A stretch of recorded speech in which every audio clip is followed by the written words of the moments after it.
chimiques. Voilà, et donc elles sont formées pour utiliser donc les intrants du terroir, donc la fumure, etc., les restes de cuisine pour fertiliser la terre. Voilà, et c'est commercialisé donc au niveau local. En parallèle, il y a un centre de production dans le domaine agroalimentaire qui est mis en place ici, qui s'appelle Barkelundir.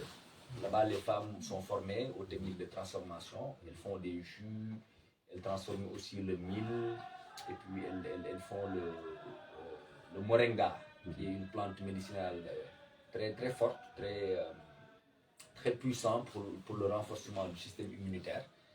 Et donc, ces 30 femmes aussi qui travaillent dans la transformation alimentaire sont accompagnées dans ce processus d'insertion professionnelle. Et aujourd'hui, il y a un revenu quand même mensuel qui est gagné à travers ces activités.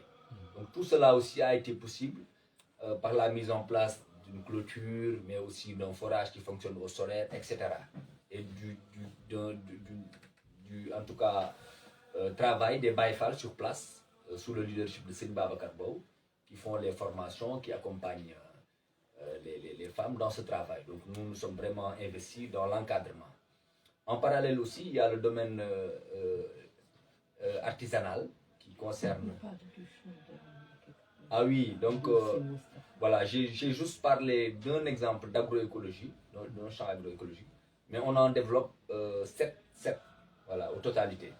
Et dans la zone, il y a donc un autre champ qui s'appelle Djefdjel, qui est juste à la sortie de Mbaké Kadior en allant vers Darumanan, qui fait aussi 2 hectares. Et qui est un périmètre aussi qui regroupe à ce jour plus de 200 femmes. Leur GIE, elles sont organisées en GIE qui s'appelle Ande Djerin Sogor, si je ne me trompe pas. Et ce GIE aujourd'hui fait du maraîchage, mais aussi de l'arboriculture, c'est-à-dire des plants de pépinières arboricoles. Parce que dans la zone, le reboisement n'est pas une habitude. Et malheureusement, c'est l'une des raisons pour lesquelles les changements climatiques, les conséquences du changement climatique continuent à sévir d'une manière considérable, parce que la pluviométrie est particulièrement troublée dans cette localité, raison pour laquelle l'agriculture ne peut plus nourrir son homme.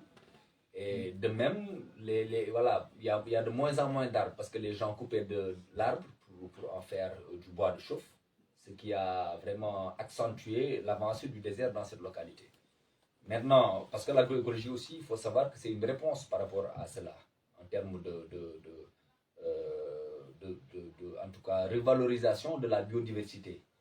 Et par rapport à cela, il y a une pépinière qui a été mise en place là-bas, au niveau de Djefdjel. Et cette pépinière, il y a beaucoup d'espèces arboricoles qui sont développées, notamment les espèces en voie de disparition aussi, comme il y a les arbres comme les néous, les rats, etc., qui sont des espèces endogènes en voie de disparition que nous revalorisons, et notamment tous les ombragés, les fleurs, etc. Cette pépinière aussi est en cours de développement à côté du maraîchage, etc. Et dans cet espace aussi, nous avons l'ambition de mettre en place une unité qui va permettre de recycler les déchets plastiques. Donc le plastique lourd et léger. Nous sommes en train de réfléchir sur la question pour, en parallèle avec les activités maraîchères et arboricoles, mettre en place une unité de recyclage du plastique. Parce qu'il y a beaucoup de déchets plastiques et les gens ne savent pas quoi en faire. Donc ça, il s'agit du périmètre Djefdjel.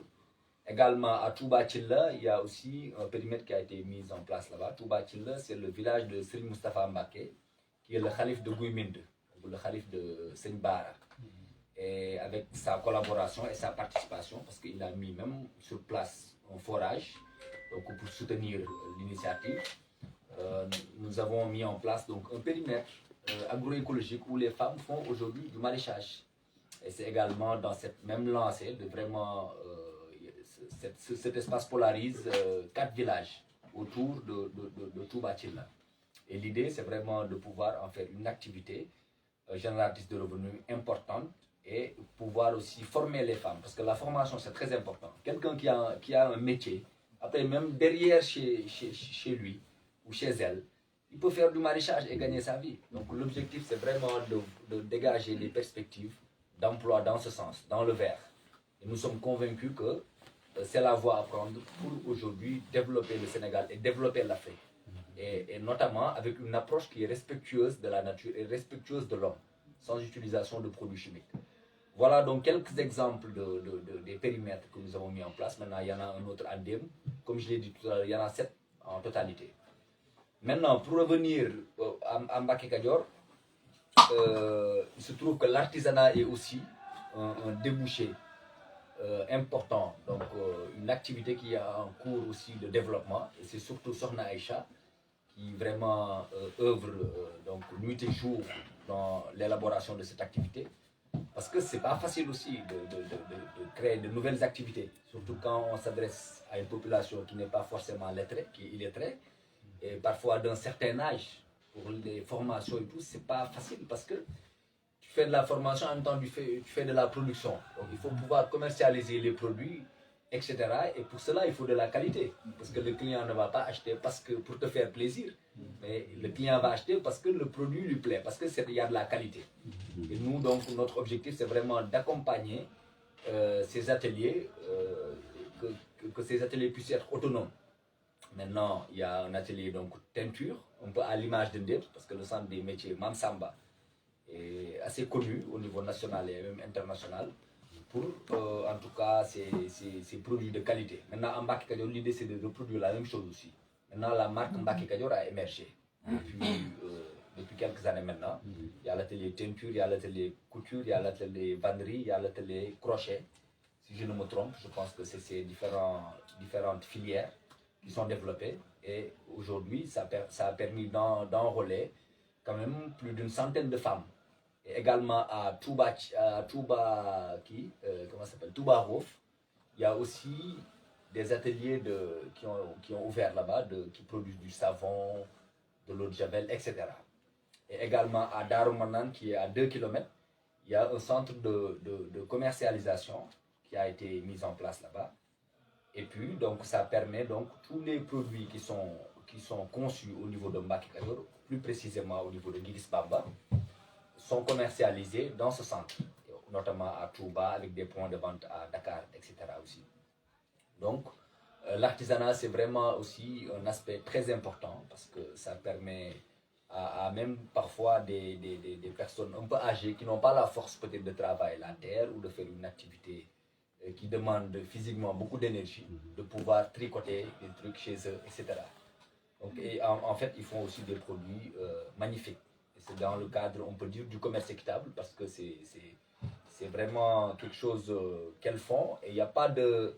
C'est pour elles-mêmes, il n'y a pas quelqu'un qui va gagner des bénéfices là-dedans, etc. Donc le projet est mis en œuvre, et l'idée c'est de pouvoir autonomiser donc, ces groupements de femmes. Voilà donc un peu, d'une manière, en résumé, en fait, les activités qui sont développées à Mbacké Kadior. J'ai parlé donc de l'aspect création d'emplois, j'ai parlé de l'aspect écologique, qui est une dimension fondamentale, de l'aspect spirituel, à travers ces édifices qui sont vraiment, qui représentent beaucoup pour la communauté mouride. Il y a aussi l'aspect international qui est très important à Mbacké Kadior, parce qu'aujourd'hui, pour les gens qui connaissent bien Mbacké Kadior, vraiment il y a toutes les nationalités qui viennent visiter et découvrir c'est quoi les enseignements de Cheikh Ahmadou Bamba. Et ça a permis aujourd'hui de matérialiser la pensée de Mame Cheikh Ibrahima Fall, qui est l'exemple en fait dans la voie mouride, l'exemple à suivre, et notamment à travers l'action, parce que peut-être parfois dans les idées on peut diverger à travers, notamment avec, parce qu'il y a une diversité culturelle dans le monde, chacun avec sa culture et sa manière de percevoir la vie et ses principes.